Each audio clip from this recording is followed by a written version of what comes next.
Hi friends, ఇవాళ gravy powder ఎలా తయారు చేసుకోవాలో చూద్దామండి. కావాల్సిన పదార్థాలు: ఒక పావు కప్పు జీడిపప్పు తీసుకోండి, పావు కప్పు తర్బూజా గింజలండి, ఒక పావు కప్పు గుల్లశనగపప్పు అండి, రోస్టెడ్ చిన్నదాళ్ళు,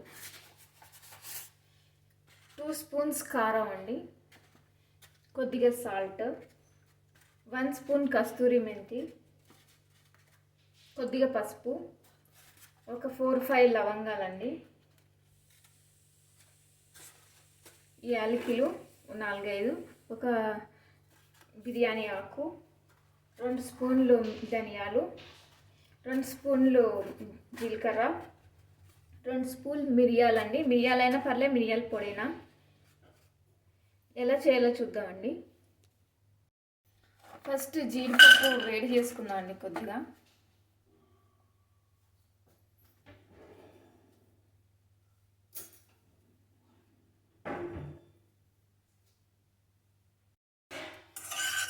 ఇవి వేడి చేస్తానండి, తీసేసుకుంటున్నా. ఇవి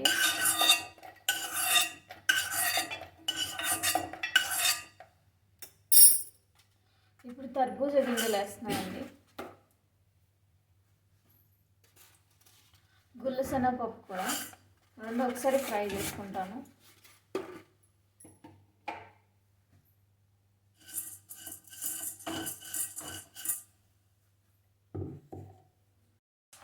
ధనియాలు వేడి చేసుకుంటున్నానండి, కొద్దిగా జీలకర్ర,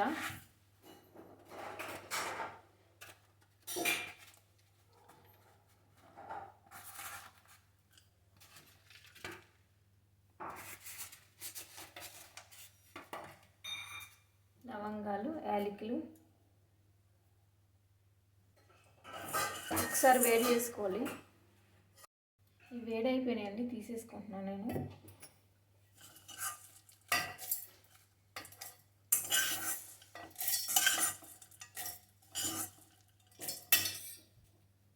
ఇందులోనే మిరియాల పొడి కలపాలండి. మిరియాల పొడి, కస్తూరి మెంతి,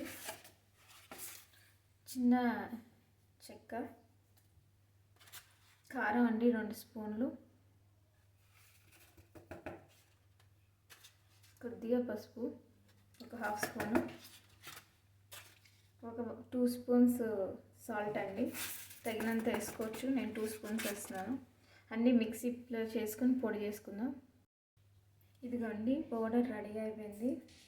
ఇది రోటీలో కానీ కూరల్లో కానీ అన్నిట్లోనే వేసుకోవచ్చండి. పౌడరు దేంట్లో అయినా వేసుకోవచ్చు. గ్రేవీ కింద కొద్దిగా తీసుకొని వాటర్ మిక్స్ చేసుకొని వేసుకుంటే చాలా అండి. మిక్స్ చేసుకోవచ్చు కూరల్లోని, రోటీ కూరల్లో అన్నిట్లోని. రోటీలో కూరలు చేసుకుంటాం కదా, దాంట్లో కూడా మిక్స్ చేసుకోవచ్చు. ఇది మీరు కూడా చేసి చూడండి. Thank you so much.